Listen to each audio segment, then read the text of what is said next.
Lamp and invocation prayer by Revered monks of Chowkham Circle. It was followed by the welcome address by Dr. Joram Begi, National Coordinator of the Conclave and Chairman of Vivekananda Kendra. He underlined the role of C20 and gave a brief introduction of the seminar. It was followed by the keynote address by Sri Gurumurti Ji, Chairman of Vivekananda International Foundation, who emphasized on the interdependence of diversity, inclusion, and mutual respect. He said that one size fits all is a false approach. India is a living proof that diverse people can coexist and that people can come together and live peacefully despite their differences. He concluded his speech by suggesting that a deep discussion on diversity should be held on global level. It was then followed by an address by Ambassador Shri Vijay Namberji, Sherpa C20 India 2023. He said that people should have empathy and a sense of camaraderie for each other. Peaceful coexistence is possible if only there is mutual respect for each other's differences. He also said that inclusion is meant to enlarge and enrich, and that by sensibly embracing diversity, we can make our lives better. Still today, many marginalized groups are targets of oppression, and everybody must feel them safe and included. It was followed by Shri P.D. Sona, Honorable Speaker, Legislative Assembly, Arunachal Pradesh, and Chairman of G20 Programs Address, who enlightened us saying that Arunachal Pradesh is a microcosm of the diversity of India in microcosm. As the state is extremely diverse when it comes to its tribes, cultures, dialects, and even food habits, he concluded his address by asking the audience to include and have mutual respect for not only human beings but for the entire living beings on planet. It was followed by the Chief Minister's address. He began with a brief introduction of the state to the global delegates, how despite having 26 major tribes and more than 100 sub-tribes, the people of Arunachal Pradesh still live in harmony. This harmony is also the result of the continuous hard work of community-based organizations who work for the betterment of Arunachal Pradesh. He then said that India is on a mission to be people-centric and inclusive, and has also made a commitment towards finding solutions for global problems. The world is one big family, and by helping the world, we are helping ourselves, he said. This session came to an end with the vote of thanks by Chow Zingu Namchong Ji, our Honorable MLA. Then it was followed by the sessions. The first plenary session was based on the theme of general deliberation on theme diversity, inclusion, and mutual respect. The session was moderated by Ambassador Vijay Namberji, and we had 6 speakers. As the first speaker, we had Padma Shri Nivedita Videji, Vice President VK Kanyakumari and Member Steering Committee C20 India. She addressed human progress as a spiral progress. She emphasized on the spiral understanding of the universe, stating that all beings are connected together. We had the second speaker. He was Swami Paramatananda Saraswati Ji, Secretary General Hindu Dharma Acharya Sabha and founder, Arsha Vidya Mandir. He discussed on biodiversity and inclusiveness and mutual respect in reference to India as a living biodiversity, mentioning Indian religion as an epitome of inclusion and mutual respect for every agency at its best. He said that the modern world has become more judgmental, and the concepts like inclusivity and intolerance are the most endangering forces against diversity, and these agencies must be stopped to avoid marginalization of any kind, and a space must be created where no voice remains unheard. The third speaker was Swami Mokshamitrananda Chaitanya Ji. He's a representative of the chair Mata Amrita Mai Devi. His paper was focused on motherhood as an expression to embrace differences. The fourth speaker was Mr. Kon Deberensi, former Deputy Prime Minister of Thailand and President Thai India Friendship Association. Speaking on the subject of the seminar, he said that C20 is also known as a people-to-people organization. He then proposed a chronology for people-to-people organization where harmonization, peace, prosperity for all mankind follows inclusion and mutual respect. The fifth speaker, Professor Amarjiva Lochana, General Secretary of ICCS India, spoke on the role of C20 during COVID-19. And he said that it is not just a gathering, but it serves a higher purpose. It listens to the problems of the world and works at its best to solve them. Then the sixth speaker, Maria Timashova, ICCS Russia, speaking on the subject of the summit, she said that the world needs to listen attentively to identify the transformative power of diversity. Then it was followed by the second plenary session on the theme of understanding inclusion and mutual respect in the context of abled, differently abled, Divyangjan and gender issues. The moderator of the session was Shri Anup K. Mahapatra, VKAI CYAM Bhubaneswar.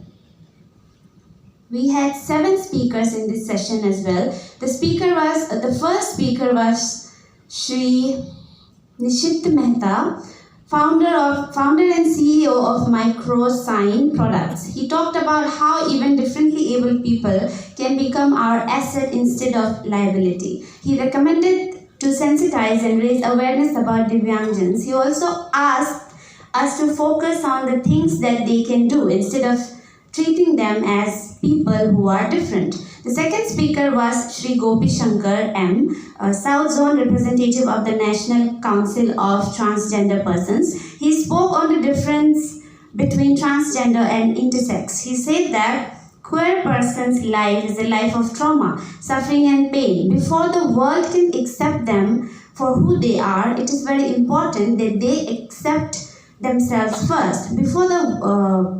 He also talked about how Western concept of LGBTQIA does not accommodate every indigenous sexual identity. Inclusion does not mean acceptance. He concluded by saying that the aim of C20 is to go beyond empathy to accommodate and include every identity. The third speaker was Professor Satya Mahapatra, Director, Institute of Health Science, Bhubaneswar.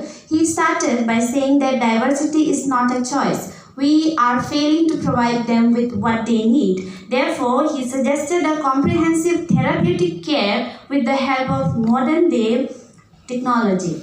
And he said that India should develop technology to create these technological facilities. The fourth speaker was Dr. Aparna Lalinkar. She talked about rainbow economy, the capitalist monopoly of LGBTQ to forward their own agendas. He suggested that on raising awareness against changing gender at a young age may solve many problems. The fifth speaker was Yuvali Unpapron. While talking about disability and gender issues, she said that education is the foremost step towards breaking down barrier. The sixth speaker was Dr. Chirapat Prapandivyaji, a Padma Shri awardee. He said that when we think about everything as being temporary, our issues and differences would not be a problem. Everything is temporary, including our differences and diversity. The seventh speaker was Gail Vonage from Lithuania. She's a high priestess. She talked on the similarities between the language of India, Sanskrit, and the language of his nation. She said that this language also believes in worshipping nature like Indians. Now, it was followed by the third plenary session with the theme of culture and faith of indigenous communities towards sustainability and development. It was moderated by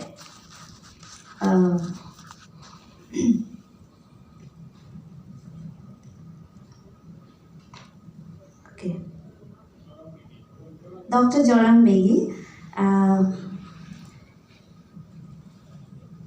The session had 6 speakers and it was started by Professor Bhagat Oinam, Director JNIAS JNU. He stated that sustainability and development as a mantra has to be accepted. The world needs modernity and science and technology, which is inevitable, but he says that it all comes with a cost, that is the exploitation of environment.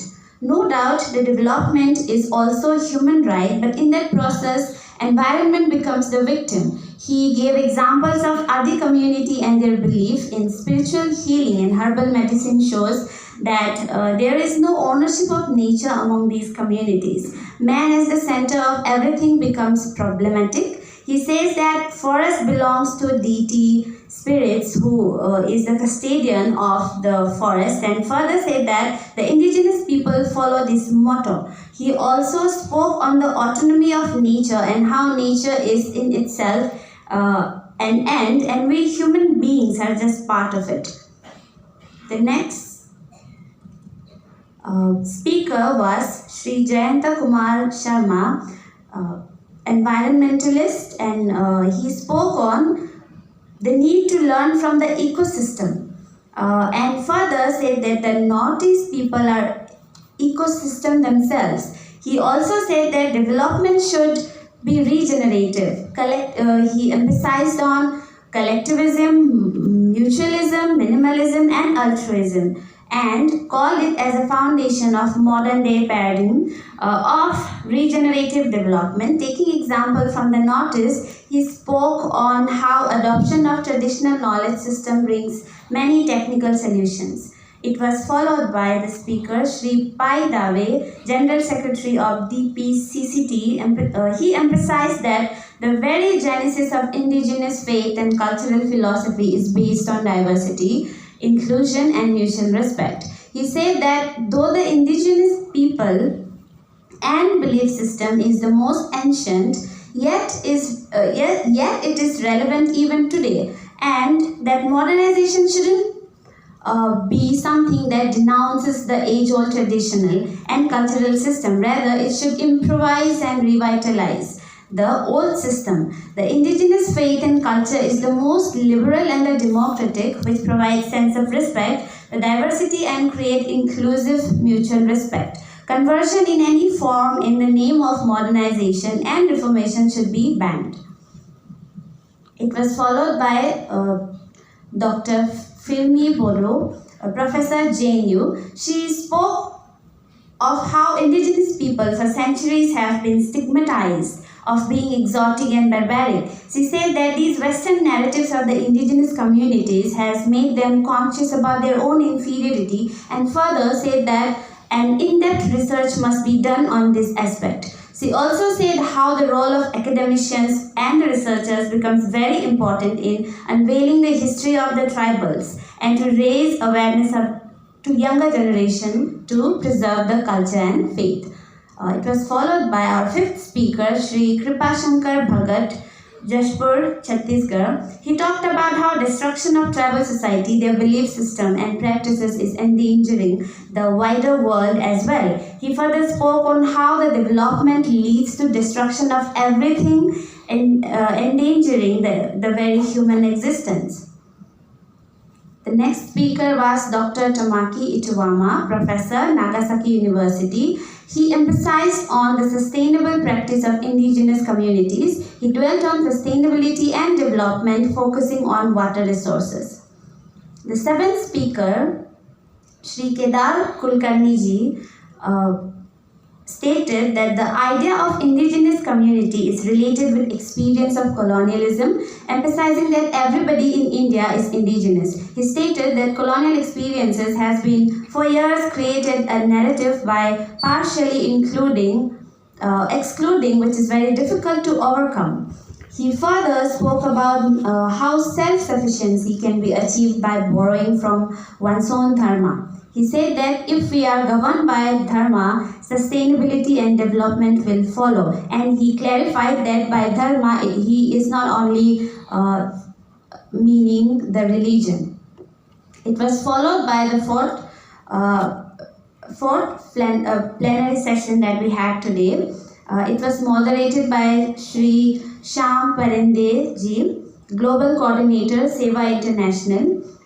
We had 8 speakers, and the first was Dr. Shashi Bala. She focused on 2 major cultures, desert and river. The difference in the cultures inspired by humanity differently to live life. She also talked about Western and non-Western cultures and how Western culture focuses on I and non-Western focuses on we. Western philosophy taught us that we are the master of nature, thereby making us greedy. It was followed by our next speaker, Dr. Mindahi C.B. Munoz.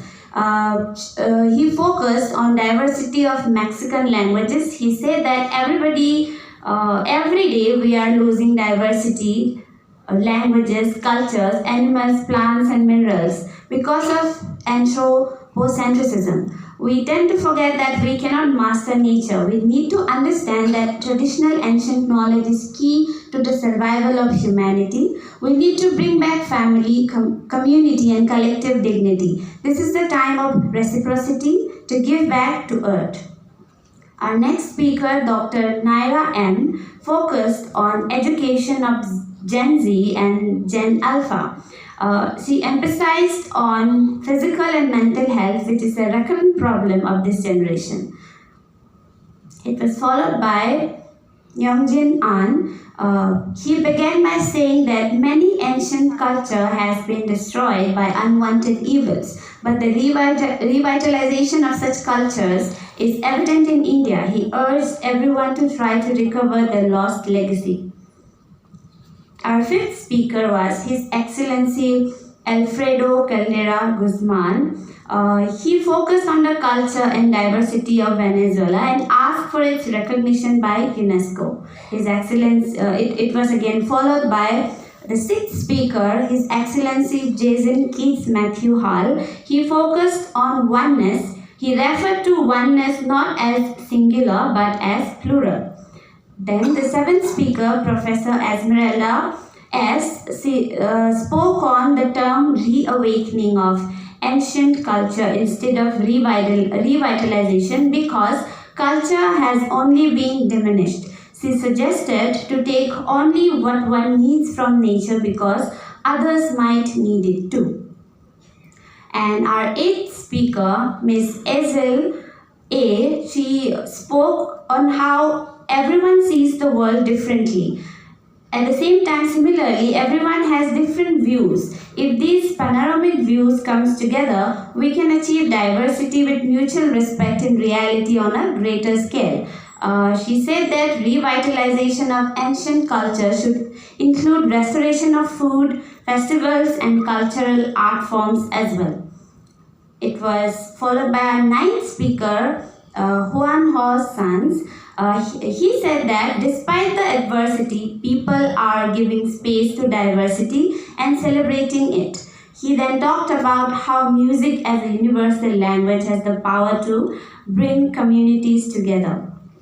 Our 10th speaker, Kumari Sujata Nayak, talked about the differences between contract-based society and relationship-based society like India. She suggested that relationship-based society should be allowed to draw their own human rights framework. She also suggested to look at the terms majority and minority in a global context because majority in one country might not be a global majority and minority in one country might not be a global minority as well.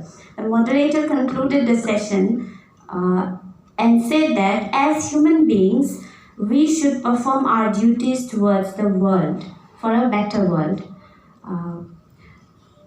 With this, it is the end of the report.